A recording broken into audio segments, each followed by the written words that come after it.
And in fact, let's go across live now to Kerala, where Prime Minister Narendra Modi has arrived. He'll be inaugurating the Global Ayurveda Festival. P. Sadashivam ji, Chief Minister Shriman Oman Chandi ji, Shriman Shripad Naik ji, Shri B.S. Shivkumar, Shriman M.K. Raghavan, Dr. G.G. Gangadharan, Dr. P. Madhavan Kurti Warrior, distinguished guests, ladies and gentlemen, I am happy to be present here for the inaugural function of the Vision Conclave as a part of the Global Ayurveda Festival organized in God's own country, Kerala.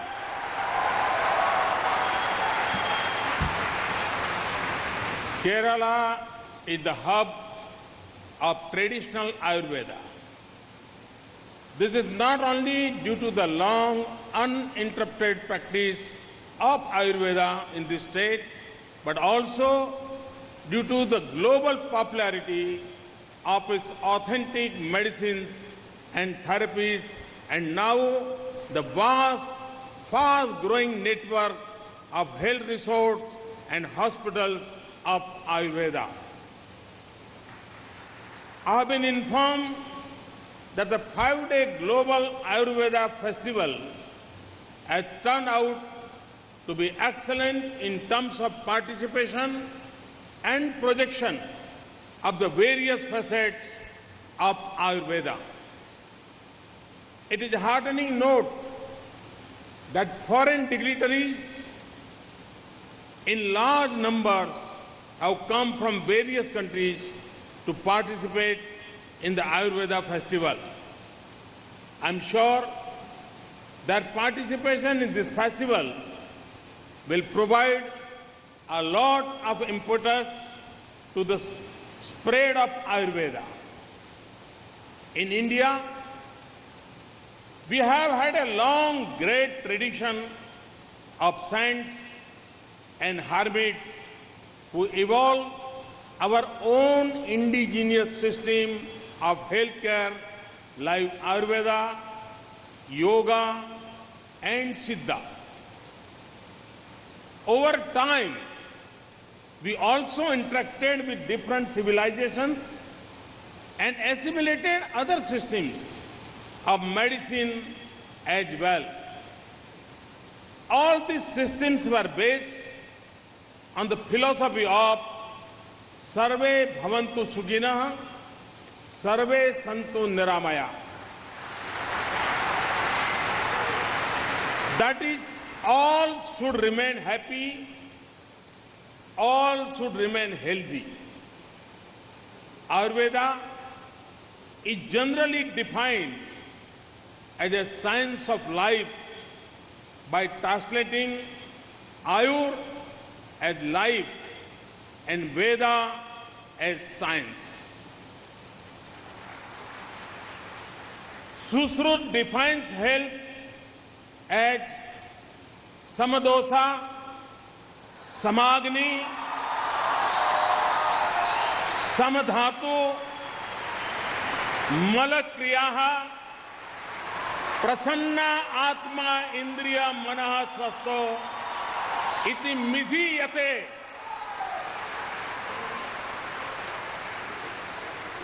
This means that health is balanced when all three dosas are bioenergy and Agni or metabolic process are balanced and excretions are in proper order. When Atman or soul, senses, Mana or intellect are in harmony with internal peace, Swastha or optimal health is achieved. Compare this with the definition of health that the World Health Organization uses, health is a complete state of physical, mental, and social well-being, and not merely the absence of disease or infirmity. So we see how strongly the principles of Ayurveda are aligned with the definition of health propagated by the WHO. Health is a complete state of well-being and not the absence of disease. Today, Ayurveda is relevant globally because of its holistic and comprehensive approach to health. The Ayurvedic Dincharya, or daily schedule, helps to bring about peace and harmony in one's life. Ayurvedic daily life routines are meant to enhance the total health of human being, both mental and physical. What are the great health challenges that the world is facing today? Non-communicable disease, lifestyle-related diseases like hypertension, diabetes, cancers have become the greatest health challenges. WHO estimates that non-communicable diseases kill about 38 million people each year, and almost 3/4 of NCD deaths, that is 28 million, occur in low and medium income countries. It is in managing these that Ayurveda offers solutions. The long tradition of saints and hermits who created Indian systems of healthcare like Ayurveda, Yoga, and Siddha believes in a harmonious relationship with nature. These systems try to create balance and preserve health through eco-friendly practices and sustainable sources of medicinal herbs. Unfortunately, the real potential of Ayurveda is untapped because of many reasons.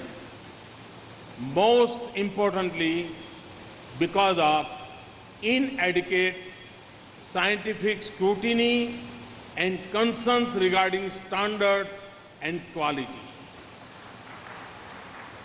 If these issues are addressed properly, I'm sure Ayurveda can provide solutions to many health problems.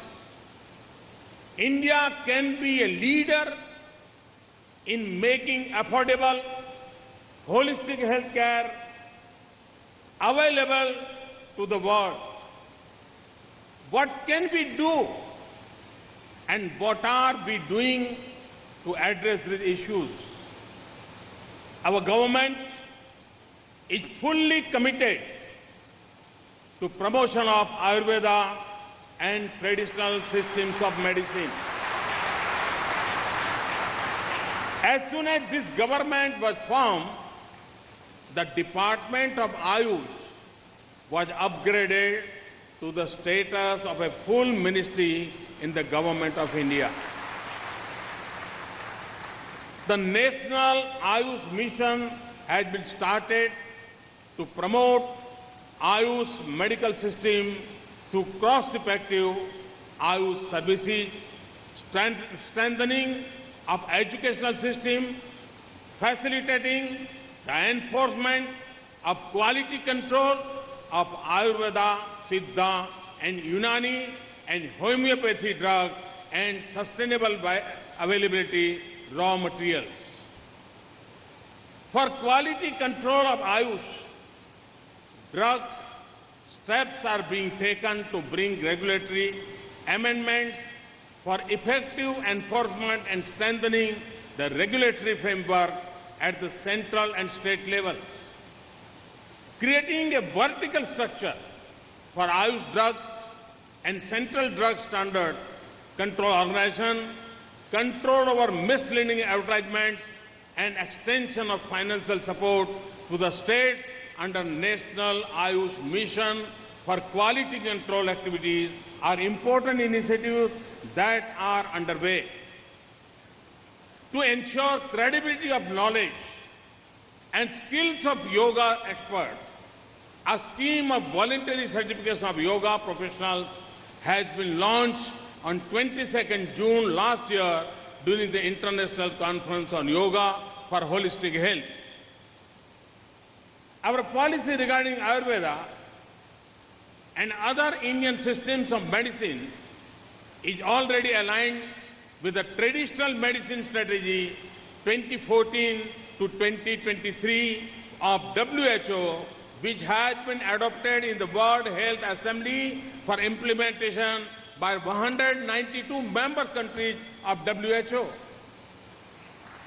The WHO strategy contains methodology for harnessing the potential contribution of traditional and complementary medicine to health, wellness, and person-centered health care.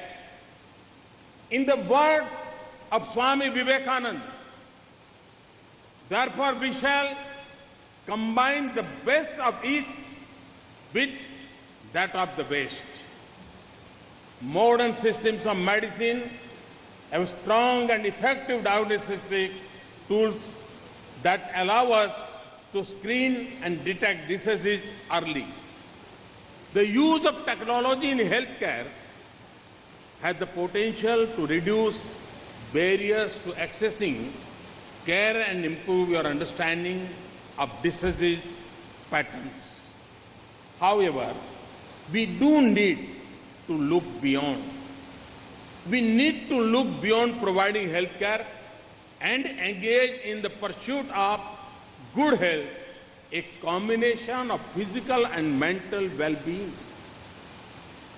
The escalating costs of treatment, the side effects of medicine have prompted medical experts to think of widening their horizons to traditional systems of medicine.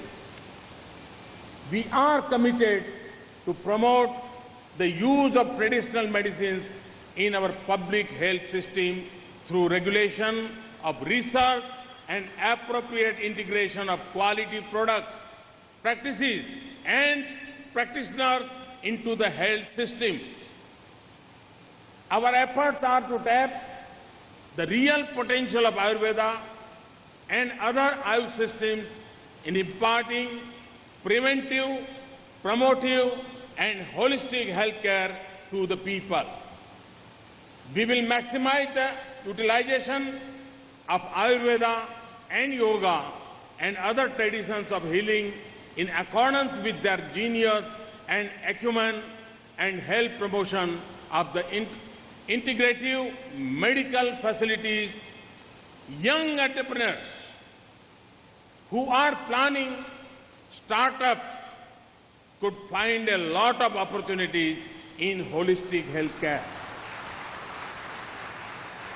In the context of health sector planning, while we think of the utility and contemporary relevance of Ayurveda and other traditional systems, it is also important to ponder over the realities and the challenges faced by these systems. Traditional medicine is affordable to many of the rural people. It is locally available to the communities, time-tested for its safety and efficacy, and above all, it embodies the culture and ecosystem of the communities within which it grows. In many parts of developing countries, traditional medical practices are the only resource of healthcare within the physical and financial reach of the poor people. It is therefore even more important that we ensure the quality of these systems. All stakeholders of Ayurveda gathered here